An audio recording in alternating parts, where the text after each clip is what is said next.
In residential development, it is not uncommon for homeowners to wish to build in a way that does not fully comply with one or more zoning rules.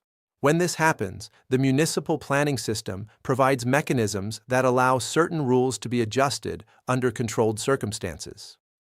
Two of the most common mechanisms are known as departures and relaxations. To understand these concepts, it is helpful first to understand how zoning rules operate. Zoning establishes a set of development controls for each property. These controls include building lines, height limits, site coverage, and the number of permitted dwellings. When a proposed building complies fully with these rules, building plans may usually be approved without additional planning applications. However, when a proposal does not comply with a specific zoning control, the property owner may apply for permission to deviate from that rule. One of the most common examples involves building lines. A building line determines how far structures must be set back from property boundaries.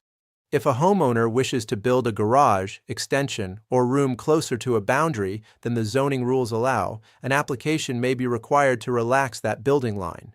This is often referred to as a building line relaxation. Another example involves site coverage. If a proposed development exceeds the maximum percentage of the property that may be covered by buildings, a departure application may be required. A departure is essentially a request to relax or vary a particular zoning rule. When considering such applications, the municipality evaluates whether the proposed deviation will negatively affect neighboring properties or the surrounding area. Factors such as privacy, overshadowing, visual impact, and neighborhood character may all be considered. In many cases, neighboring property owners are notified of the proposed departure and given an opportunity to submit comments or objections. This public participation process helps ensure that planning decisions take into account the interests of the broader community. It is important to understand that departures are not automatically granted. The municipality will consider whether the request is reasonable and whether the proposal remains compatible with the intended character of the neighborhood. Minor deviations are often more easily approved, while more significant departures may require stronger justification. Another important point is that departures must usually be approved before building plans can be finalized.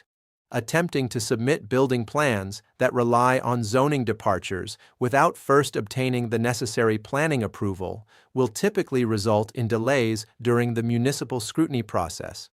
For property owners, the best approach is to identify potential zoning deviations early in the design process. This allows the necessary applications to be submitted before building plans are prepared in their final form.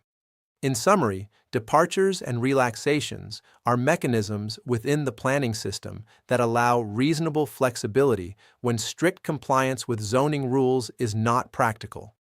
When used appropriately, they make it possible to accommodate unique site conditions and design needs while still protecting the interests of the surrounding community. Understanding how these mechanisms work helps property owners and building professionals navigate the planning process more effectively and avoid unnecessary delays in the approval of residential building projects.